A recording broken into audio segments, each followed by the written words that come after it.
Vera's Melancholy, Volume 1. I don't think the world is monotonous. It's just that interesting things happen in far-away galaxies. The great adventure of Vera, an ordinary girl always fascinated by distant lands, secretly begins. Endless days in infinite worlds. There are times when I think to myself, there's nothing to do in this tiny village. What a dull place to live. This wasn't the first time that Vera had complained about her hometown, the small country village of Delphi. Her frown eased slightly as she lay on the hillside near the village, eyes closed, feeling the breeze of the early summer. Then, where in this world would you not consider dull? Her buddy Sachi asked curiously. Vera sat up and leaned forward. I believe on the other side of the starry sea is a planet inhabited by gods who can answer all prayers and wishes, and everyone bearing a wish is on a journey to get there. I believe in our universe there is a world currently in a war against Doomsday, where the noble and elegant souls of 14 Valkyries burn bright, if only for a brief but magnificent moment. You've been reading too many of those weird fantasy novels. But this village really is dull. When was the last time anything fun happened here? Funny you should say that. A new family did move into our village recently. Novelty and fun aren't the same thing. Despite what she said, Vera decided to pay a visit to the newcomers. Sachi, however, remembered his family's rules and walked back home to dinner. Vera gave the door to the newcomers' abode a gentle push. Much to her surprise, it wasn't locked.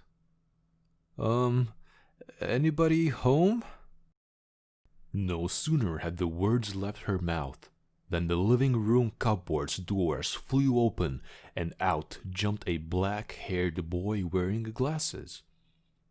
He was followed by a tentacled blue slime. Make way! Tal, why did you let a stranger in? The black-haired boy gently pushed Vera out of his way and picked up an axe by the door. You leave me with no choice. Since you have seen everything, there is only one thing for it. Thus began the biggest crisis of Vera's life. Volume 2. Everything's just boring. Everything. All the time. It's not depression. It's just reaching the age of 14. So begins Vera's adventure. My backyard is slightly bigger than the entire universe. All I can do now is ask you to help me. The black-haired boy, who called himself Ike, handed Vera a kitchen knife. He walked back to the cupboard and began slashing at the tentacles frantically. Come up and help me close this door. If a tentacle starts attacking you, use this kitchen knife to defend yourself. Ike's glasses were now covered in blue slime. Hurry! We can't let this evil demon cross into Delphi!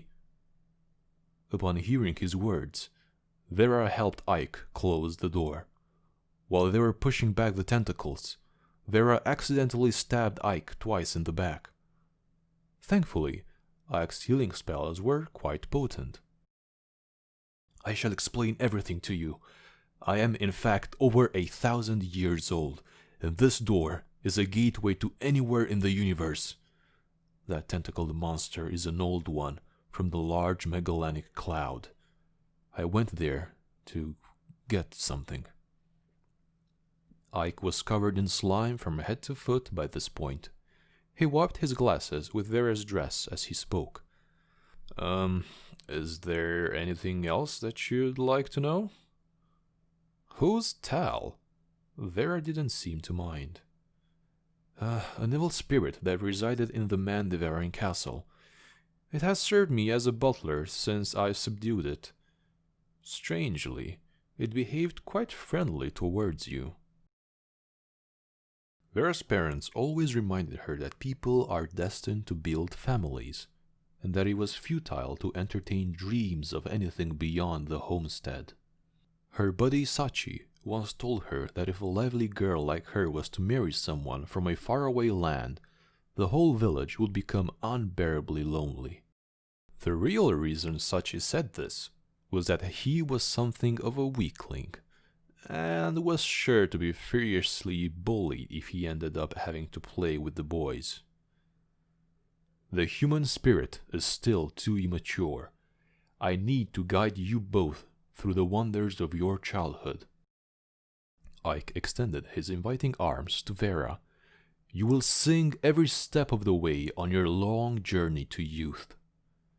From the Orion army to the eternal Jahannam, from the torrents of time to the depths of the starry sea. How far is beyond? Any place in this universe is just as boring as my backyard, he said. The scale of everything beyond follows the heart, Ike replied. Thus, my heart is slightly bigger than the entire universe. Volume 3. The Andromeda Empire stretches across half the galaxy group. Every planet within the Empire has its own demons and deities, dragons and monsters. I've come up with a story for every star from your home. That's not possible. Looking from here, the Andromeda Galaxy is only 1/5 the size of your moon. So continues Vera's adventure. The Man Who Stole the Lone Star. I am the second rightful heir to the Andromeda Empire, and I have more than 200 titles to my name. You shall call me the Princess Andro-Basilisks. The charming girl then crossed her arms, savoring the moment of her entrance in her mind, and giggling to herself in amusement. Her sole reason for gracing Delphi with her presence was to marry Ike. If you, he who conquered a quarter of the universe, marry me, my safety shall be guaranteed after my elder sister takes the throne. If I may ask, how big is the Andromeda Empire? Vera asked. I reckon there are more than 9,000 inhabitable planets. With so many stars in your possession, why come to steal my brilliance? So you aren't here to harm Vera? Sachi cautiously asked Ike, who was carrying the scrolls and globes of other planets. Of course not. I think she would make a great assistant.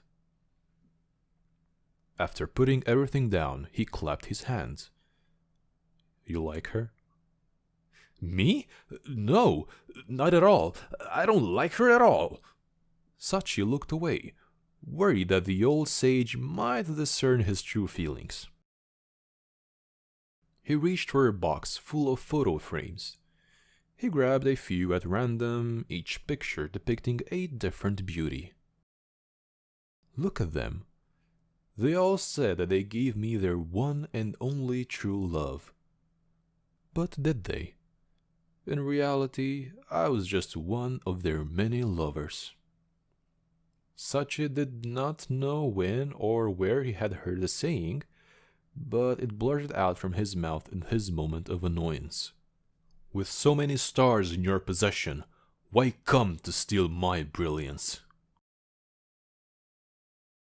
Volume 4. There is a saying that goes as follows. Not all that glitters is gold.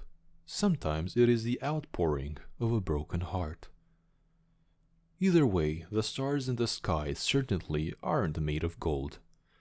And most people's hearts aren't made of glass. In any case, here is the next chapter of Vera's adventure. All that glitters. The people in these photographs are all so pretty, Vera exclaimed as she picked up Ike's box of framed photos. Of course they are. Otherwise, they wouldn't have had the chance to leave me with a photograph to remember them by. Ike has no intention of evading. After all, he was a galactic sage who was over 1,000 years old, so of course he knew the girls were easily hurt, and that they could become trouble very easily. Ike would thus never cheat a girl. Take notes, boys. Having seen the starry host, I thus make star-shaped jewels to remember them by. He continued to explain. But those stars that shine across the universe do not belong to anyone, so it is also impossible to steal them. Vera did not understand. What are you saying? I'm saying this for the sake of a foolish fellow who isn't present right now. Pay it no mind. Humans are just far too young. I will serve as a go-between between you and Ike, Sachi said to the princess of the Andromeda Empire in a loud voice. Huh? I love Vera. I don't... Disgusting. Boring. Be silent, worm. You are an offense to my ears. I've already acknowledged Vera as my friend. I will not hand her over to a cowardly person like you. What? Volume 5. You can't have picnics on the sides of a galactic highway. Even the deities will be held fully responsible for road accidents that might occur. The doorway to a study in a simple village connects to anywhere in space and time, having hide-and-seek across time. Vera's great adventure continues. Roadside Picnic. When Ike was taking a nap, his servants waged a terrible war against each other. The great wizard had subdued many gods and demons to serve under him. As the most formidable wizard of his day, Ike was in command of gods and demons more numerous than the entries in a dictionary. But who was the strongest of those under his rule? The gods and demons decided to find out for themselves through battle. Unfortunately, they seemed to have erroneously regarded as their own three, who were neither gods nor demons, the princess, Sachi, and Vera. Ike only slept for 2 hours, but in that time 3 stars had already been destroyed. Why should I protect you? The princess pulled her hand away, and the giant demon plummeted to the ground, its eyeballs gone. The dominant race of the Andromeda Empire may look lovely and sweet, but on their palms grow 2 special mouths, which they use to devour the eyeballs of their lovers, and those they vanquish. Are we no friends? Vera wiped the blood off of her face and appeared to be hurt by the princess's words. Yes. The princess blushed and looked away. I already regard you as my only friend for what has happened. I was not referring to you, Vera. No! Sachi yelled as the gnarly jaws of a dragon closed around him. Do you surrender to me now? The giant dragon jeered. Surrender and concede that you are worthless, lowly rats, and I shall let you live. I surrender! Let me go! Sachi screamed. Why, a lizard of your despicable breed should know better than to utter such foolish words. Even the geckos in my palace could crush you. The princess gave her wrists a twirl. "No, this has nothing to do with me!" Sachi yelled as the dragon cast him into the sky. And, just like that, the battle between the dominant species of Andromeda and the ancient giant dragon was over. The moral? You won't get hurt if you surrender. Sachi was knocked out of the contest and woke Ike up with the slap of a slipper. Vera also survived, thanks to the protection of the princess. "Ah, you imbecile! The mere sight of you is revolting. Do not come near me. Don't talk to me. Don't look at me, nor breathe the same air as me, you lowly scum." The princess could not have a lower opinion of Sachi. Volume 6. There was once a great scholar who wished to write a book about all the festive days of the empire. After looking into it more closely, he discovered that every single day had some sort of a festival associated with it. He persevered with his monumental writing task for 6 months before giving up on it.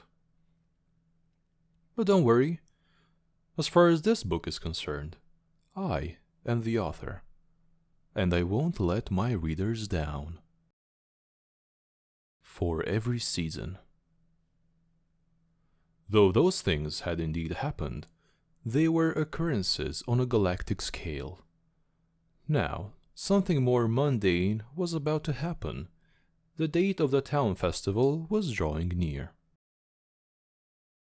"I suppose it's finally my turn to introduce you two to this small town then," Vera said as she served the princess and Ike her very own braised dishes.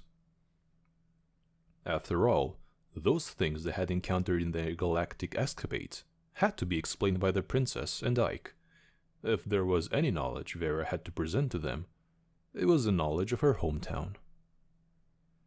Afterward, the great king's first messenger, the brave knight Huffman, strode west across 2 continents, crossing great oceans and rivers. As for the imperial sage, the witch from the east, she passed by her hometown on her road eastward, and then came by the land of the Nether. Thus they finally met here. Huh. Is that so? How interesting. Though she was trying hard not to let Vera notice that she did not in fact care for the story at all, the princess's acting skills required some work. So that can only mean that this place is on a polar opposite side of this world from the great king's capital, right? Ike said, commenting on a seemingly unimportant aspect of the table. "That's true if you think about it." Vera rubbed the back of her head with a crooked smile. "I've always said that I want to leave this place, but in the end I discovered that this is the place I'm most familiar with." Having come to this realization on the eve of the town's anniversary, Vera began crying, right in front of Sachi's eyes. "You numbskull, you made Vera cry!" The princess made her entry with a flying kick, sending Sachi hurtling away. Volume 7. In the star clusters at the outer reaches of the universe, habitable planets are few and far between. For this reason, the region is the playground of space captains and pirates alone. With this being the universe, though, there is no port and starboard in the traditional sense. Out here, starboard means whichever side of your spacecraft is oriented towards the star you are using for navigation. Lose yourself, and especially your sense of direction, in this chapter of Vera's starbound voyage. Galaxy Wars. Reigniting the sun is not difficult, but I don't think the Andromeda Empire would like to see that happen, Ike said to the panicked Vera. "Do you mean that the princess has kidnapped Sachi?" Vera said with some shock in her voice, after giving the matter some thought. "How did you come to that conclusion? I'm saying that only the Andromeda Empire would be capable of kidnapping you and the princess. Ike then turned to face the innumerable lives that dwelled within the galaxy. He paused for a moment before declaring thus: "Inhabitant of the galaxy, though I have come here upon the invitation of the High Saint King Lebanon to reignite the flames of the few remaining stars, it seems the Andromeda Empire does not wish for your longevity, and has thus kidnapped my friend." "Are you then to put their lives over that of all life?" said King Lebanon, arose from her seat. "If that is the case, why then do I rule over these stars?"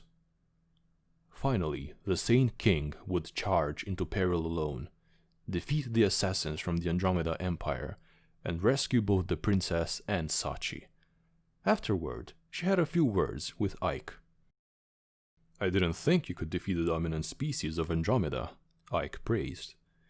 "They're a strong and hardy race. I suppose it's true that you defeated the Holy Dragon en route to becoming the Saint King." "I am, in fact, the same Holy Dragon. I fuse with Lebanon's flesh and blood, and now act according to her wishes." Ike was a little shocked by this. "Ah, yes. Is that the fellow the person the second princess is fond of? When I barged in, they were—" "What?" Now, that was a much bigger shock for Ike. Volume 8. Of course, boys aren't invited to a girls' slumber party. Girls are sacrosanct, like the gods of the Golden Age. Vera, the princess, Saint King Lebanon, and alpha female of the galactic swarm, shall talk deep into the night. The girls themselves. "I said it was a misunderstanding. She was about to eat me," Sachi explained. "I don't think she was intending to eat you," Ike said, pushing his glasses up. "The dominant race of the Andromeda Empire have organs on the palm of their hands that allow them to capture and consume eyeballs." "I've seen it before. Looks like some sort of lamprey?" Sachi shivered a little as he said that last word. "Let me finish." Ike wanted to touch his eyes, but wound up pressing his fingerprint into his glasses. Taking his glasses off, he touched his left eye. "Their practice of eating eyes has two meanings. Submission," he touched his right eye, "and love." Sachi also began to rub both his eyes, thinking about which it was back then. "Whatever the case, I don't think the princess really understands the difference. Those who submit to her, those things she conquers, those who love her, they're all the same to her. People can hurt her in an imperial succession battle." No wonder those Andromeda Empire assassins kidnapped her. Two birds with one stone, eh? "I'm not getting involved in their succession wars. I can only help you support her better." "Hey now, we're not like that. I mean, doesn't she hate me the most?" And what were the girls talking about at this very moment? That may yet be an eternal mystery. Volume 9. Vera's so beautiful, like a shining star in the universe. But Boys at this age are always more petite than girls of a similar age. Childhood must be let go of to welcome the coming of the adolescent years. It's not too late to think about it now. Real melancholy finally hits Vera. Death awaits in abyssal waves. As Vera and Sachi grew up, the chemistry between the four changed in subtle and inexplicable ways. "Enough with excuses," Sachi said to Ike. "Vera will not cease pursuing you even if you never reciprocate her feelings." Ike was a symbol of a faraway land. He stood for the unknown, for that which was waiting to be discovered. A brave bird would never nest there, but would be forever adrift in the winds of admiration. Ike retorted, "No matter which way you look at it, being 1,000 years old makes you an elderly person." "Then we are all well matched in age." The princess merrily chipped in on their conversation. When Sachi finally mustered the courage to declare his love, he met with the most dreadful fate. Remember the ancient sword that Ike and Vera received from the Old Ones when they first met? It was what Ike needed to propel destiny forward. But now, Vera had her finger slit by its blade, and the malicious ancient virus sapped the life out of her. "This is all your fault!" Sachi grabbed Ike by the collar. If the tragedy had not happened, Ike would have laughed it off, for he was a gentle soul. But this time, he slapped Sachi's hand away. "Don't you know how to rewind time? Please, do it, to save Vera!" Even the princess begged. "You don't understand. Only the future can save the past, not the other way around." Ike bit his lip until blood came flowing down. A local myth speaks of a silver age when people enjoyed a seemingly endless childhood that could last up to 200 years. This only made their short maturity a pain to bear. To the others, childhood was long gone, but youth was forever beyond their reach. To be continued in Vera's Melancholy, without Vera. Volume 10. It's enough. Let's go home. The furthest place I've dreamed of is the Delphi, where you are. Though the explanation is delayed, you should know that Delphi is the center of Greek mythology. Vera's Melancholy, the perfect ending. Or is it? Vera's Melancholy. To revive Vera, Sachi, Ike, and the princess embarked on a spectacular and thrilling journey that lasted 20 years. From battling Signor Inferno to slaying the Star Devourer, the trio had even rescued 2 galaxies and the Galaxy Empire, and eliminated 4 species of ruthless interstellar worms along the way. When Vera opened her eyes, she found herself in the arms of Sachi, now a hero of cosmic proportions. To the dormant species of Andromeda, 20 years was nothing more than a few seconds. The princess looked lovely as always, but her countenance was a curious mix of genuine happiness and loss. Sachi, having lost an eye in his adventures, was now a tall and strapping young man, his flowing tears soaked into Vera's shoulders. Though still prone to tears, he was no longer his feeble-minded self. The years had been kind to Ike, who after all this time still had the same old smile on his face. "I am but an echo of time," Ike said as he began his preparations. "As I've said, the past cannot change the future, for the predetermined rules of equilibrium are slightly more powerful than me.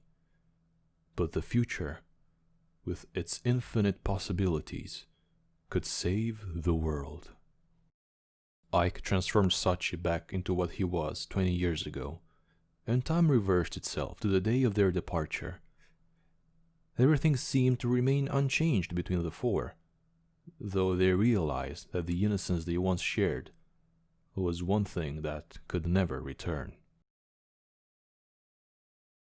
"I am sorry for depriving you of your childhood," Ike said to him. "Now go. The youth that you deserve awaits. I have witnessed every wonder in the universe for your sake, and this was how my childhood ended." Sachi summoned every last ounce of his courage as he stood before the girl of his destiny.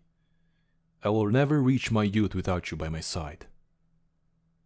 What will her answer be? Editor's note: The author of Vera's Melancholy is now off living the high life with the royalties from the first 9 volumes. If you happen to see him in your corner of the universe, please help us to impress upon him the urgency with which we require the next volume.